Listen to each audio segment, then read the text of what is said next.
পেঁপে গাছ অনেক বেশি বেড়ে গেছে, কিন্তু পেঁপে গাছে মোটেই ফুল আসছে না, পেঁপে গাছে মোটেই পেঁপে ধরছে না। তার জন্য কি করবেন? পেঁপে গাছ যদি অনেক বেশি বড় হয়ে যায়, অর্থাৎ পেঁপে গাছে যদি ফুল পেঁপে না আসে, তাহলে এই বিশেষ উপাদানগুলো দেখাচ্ছি সঠিক অনুপাতে ভিডিওতে দেখানো অনুযায়ী গাছে ব্যবহার করবেন। মাত্র ৮০ থেকে ৯০ দিনের ভিতরে দেখবেন গাছে পেঁপে আসতে শুরু করবে। সেই সাথে এই বিশেষ দ্রবণটি তৈরি করব, এই দ্রবণটি তৈরি করে গাছে স্প্রে করবেন। এতে করে পুরুষ পেঁপে গাছও যখন পেঁপে আসবে, সেই সাথে অনেক সময় দেখবেন পেঁপে পচে যাওয়া, পেঁপের ফুল ঝরে পড়া বা ফুল পচে যাওয়ার সমস্যা অনেকাংশেই রোধ করতে পারবেন। তো তার জন্য প্রথমে যে পেঁপে গাছে আপনারা এই দ্রবণটি ইউজ করবেন, সেই পেঁপে গাছটা বাছাই করুন। আমি এই গাছে ব্যবহার করব। তো একটি নিড়ানির সাহায্যে গাছের চারপাশে ভালো করে খুঁচে নিন। খুঁচে রোদে ২ থেকে ৩ দিন ফেলে রাখবেন যাতে শুকিয়ে যায় মাটিটা। এতে করে পোকামাকড় মারা যাবে। তারপরে মূল গাছের গোড়া থেকে অন্তত ৬ আঙুল দূরে একটি অগভীর নালা তৈরি করতে হবে। তো দেখতে পাচ্ছেন, কখনো মূল গাছের গোড়ায় ভালো করে খুঁজবেন না। সবসময় মূল গাছের দড়ি খুঁজতে চেষ্টা করবেন।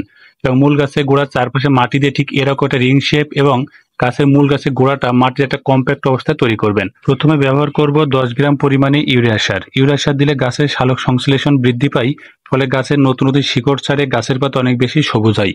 আর গাছের পাতা যত সবুজ করতে পারবেন ততই গাছের বৃদ্ধি হবে দ্রুত। অর্থাৎ ইউরিয়া সার ১০ গ্রাম অবশ্যই ব্যবহার করবেন। এরপরে দিতে হবে টিএসপি সার ১৫ গ্রাম।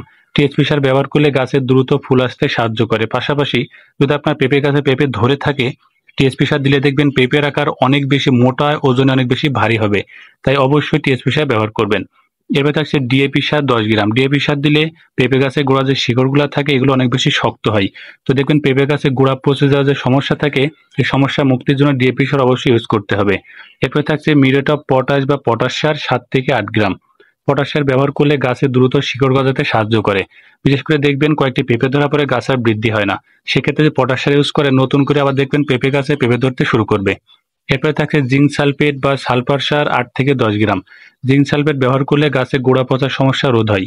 অর্থাৎ গাছের গোড়া যে পচে যাওয়া বা গাছের পাতা হলুদ হয়ে যায়, এই সমস্যা থেকে মুক্তির জন্য জিঙ্ক সালফেট ব্যবহার করবেন। ৭ থেকে ৮ গ্রাম থিওবিট পাউডার। থিওবিট একটি সালফারযুক্ত ছত্রাকনাশক। এটি একই সাথে ভিটামিন হিসেবে কাজ করে, পাশাপাশি মাটিতে থাকা বিভিন্ন ক্ষতিকারক পোকামাকড় যা গাছকে ক্ষতি করে থাকে সেগুলোকে মেরে ফেলে, ফলে গাছের বৃদ্ধিকে ত্বরান্বিত করে।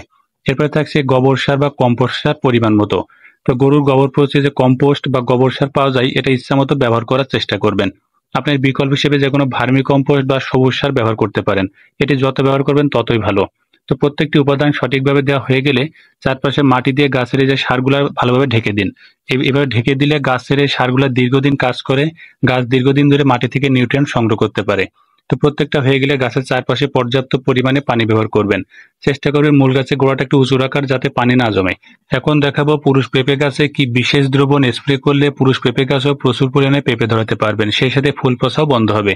তো এর জন্য প্রথমটি চুলার উপরে এরকম সাইজের একটি পাত্র নিয়ে নিতে হবে। তারপর নিতে হবে কিছু পরিমাণে পরিষ্কার ঠান্ডা পানি। অবশ্য গাছের সংখ্যার উপর ভিত্তি করে আপনার পানি নিয়ে নেবেন।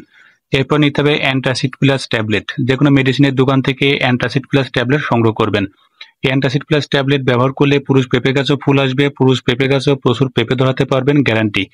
প্রতি লিটার পানির অনুপাতে ২টি অ্যান্টাসিড প্লাস ট্যাবলেট আমরা এর ভিতরে দিয়ে দিচ্ছি। এরপরে নিতে হবে ২টি ন্যাপথলিন। তো ন্যাপথলিন আপনার যে কোনো দোকান থেকে সহজে পেয়ে যাবেন।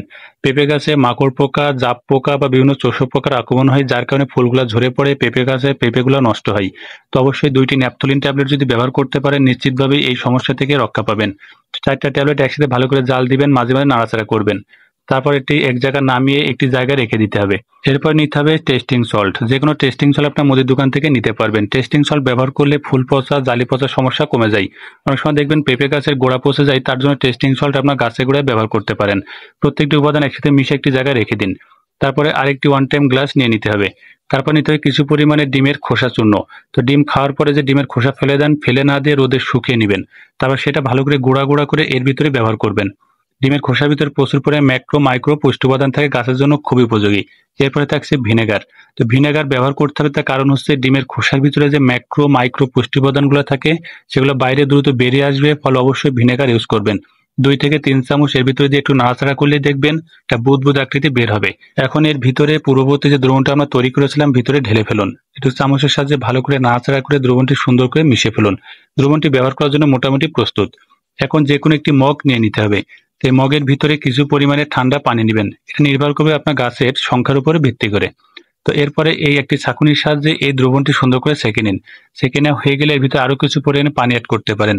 তারপর আপনার যে কোনো একটি স্প্রে মেশিনের ভিতরে দ্রবণটি ঢেলে ফেলুন এবং গাছে স্প্রে করবেন। এতে করে দেখবেন পুরুষ পেঁপে গাছে যেমন পেঁপে ধরবে, পাশাপাশি এই যে ফুলগুলো দেখছেন পচে যাওয়া বন্ধ হবে, পেঁপের সাইজও ভালো হবে, কোনো দাগ থাকবে না, ফলে পেঁপের দাম পাবেন ভালো, পেঁপে ধরবে বেশি। ধন্যবাদ সকলকে।